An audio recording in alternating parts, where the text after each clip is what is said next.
The Sixers find themselves in an interesting place as a franchise right now. The NBA trade deadline has come and gone. It has left fans more frustrated than excited that they kind of touched this middle ground of a little bit helping to contend now by trading for Buddy Hield while looking towards the future by shipping off guys like Pat Bev and Jaden Springer only for draft capital and some cap space relief. But they are in an interesting spot because the season goes on and it does not wait till next year. There is still an NBA season to play. Your best player is on the shelf, Joel Embiid, recovering from his meniscus tear, and still some uncertainty on if and when he will return to this floor.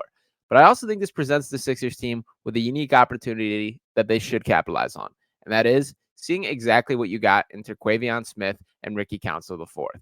That these two-way guys have shined at every opportunity they've gotten. I love the hunger that they possess, their ability, their just excitement when they're on the floor, and they possess a spark from a game-changing level that this team frankly needs right now.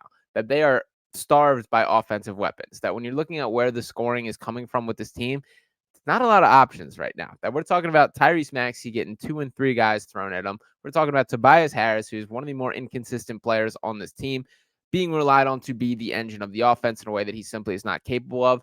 So I think now is the time where the Sixers should absolutely roll out the rookies, see what you got in Terquavion Smith and Ricky Council IV. I mean, to speak on Fortin and recording this at the time of recording this ahead of the matchup with the Atlanta Hawks, in addition to the lack of guys that have, obviously given away Pat Bev, given away Jaden Springer, given away Daniel House, all four of those picks in cap space, and then beyond that, DeAnthony Melton still injured, Nico Batum still injured, Robert Covington still injured.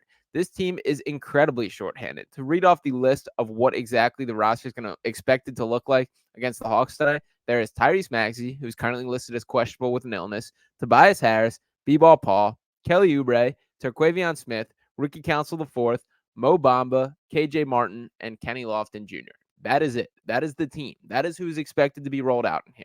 And why I'm pushing so hard on this, for starters, the Sixers still do need to find a way to remain somewhat afloat. That there will be some help with this. It's not always going to look as bad as that does. That DeAnthony Melton will eventually get healthy. Buddy Hield and campaign will join this team after the final trade, I guess, completion occurs. You got to get through physicals, get through the league standards, all those things. There will be pieces that look better than this team currently looks, but you got to find ways to generate offense. And I do think the solution to that is seeing what these young guys got.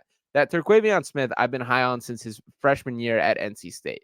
I think he was a guy that was ready to enter the NBA after his freshman year. He was looked at as a fringe first-round pick to that point, elected to go back to college, did not take the strides forward that it was hoped in that second year. Frankly, I'm a guy that is partial to Terquavion, that I've been a believer in his talent from that point. I think that had much more to do with the actual roster at NC State, playing next to Jarkel Joyner, who I think had a repetitive skill set to him. Joyner, by the way, signed an Exhibit 10 deal with the Dallas Mavericks, so another guy who's a fringe NBA talent, and Terq, frankly, outshined him on a night-by-night basis there.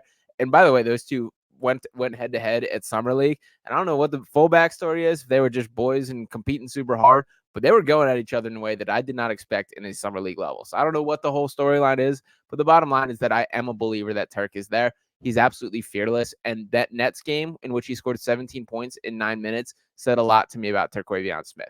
Not just his willingness to shoot the ball, not just his effectiveness to knock it down, but the way that game played out, he airballed his first three-point attempt and then came right back down after and hit 5 consecutive three-pointers. That is a shooter right there. That is a shooter's mentality, and that is a guy who has a shine, has a spark that this team just desperately needs. And Ricky Council IV is a guy that I wasn't as high on coming into this year, but he's been a guy that's impressed me even more. That you can see the way that his finishing package is starting to develop. The jump shot is looking like it's taking a step forward. And my biggest concern with him was with the actual jump shot form, that there were some mechanical adjustments that need to be made. And it looks like that is the case, that the shot looks cleaner, it's coming off his hands better, and the results are showing on the floor.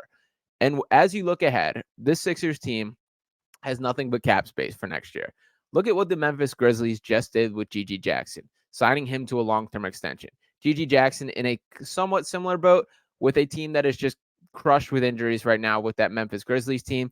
Gigi Jackson, the youngest player in the NBA, is showing out in his opportunity. Scored 25 points last night and managed to ink his contract for a long-term deal.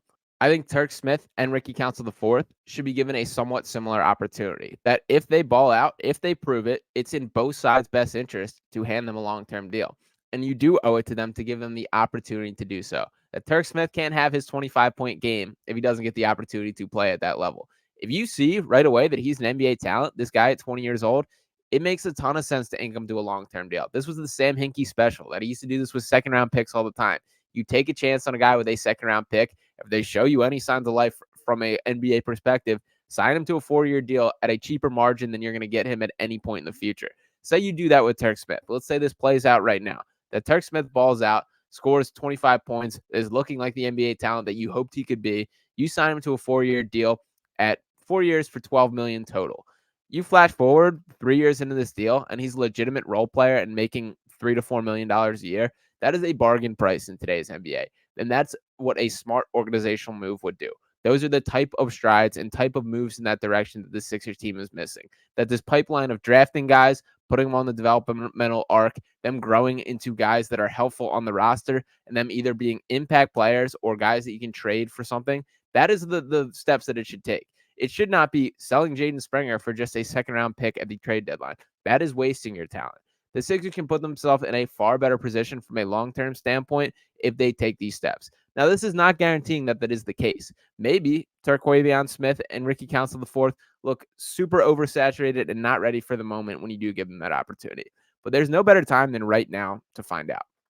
That as the Sixers team is as shorthanded as it is, that is probably the biggest positive that could possibly come out of it, is see what you got in these guys. So while I understand that the short-term and long-term goals are far more important, that we still have to find a way to scrap, stay above water, and make the NBA playoffs this year. And they still have to have a larger focus on bringing in legit high-level competitive players to help this team grow into a contender.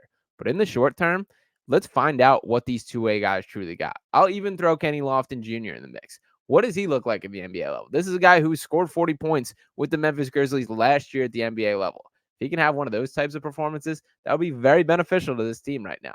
And once again, I am much higher on Terquavion Smith and Ricky Council IV compared to Kenny Lofton Jr. Like all of them as players, and they are the guys worth taking lottery tickets and chances on. But let's see what it is when it's on the court. So I do hope that we get an opportunity for these two young guys to check rock and play ball and just truly make them this opportunity what they're capable of. Let me know what you guys think in the comments. If you're as excited as me about these two guys, I don't think I could like two-way guys even much more than I like Terquavion Smith and Ricky Council IV. I think they were perfect targets as undrafted free agents. I do believe in each of them as NBA talents in the long haul, and I'm ready to see what they got right at this very moment. Let them step into center stage, give some relief from Tyrese Maxey. This team needs some offensive punch, and those guys are going to bring it.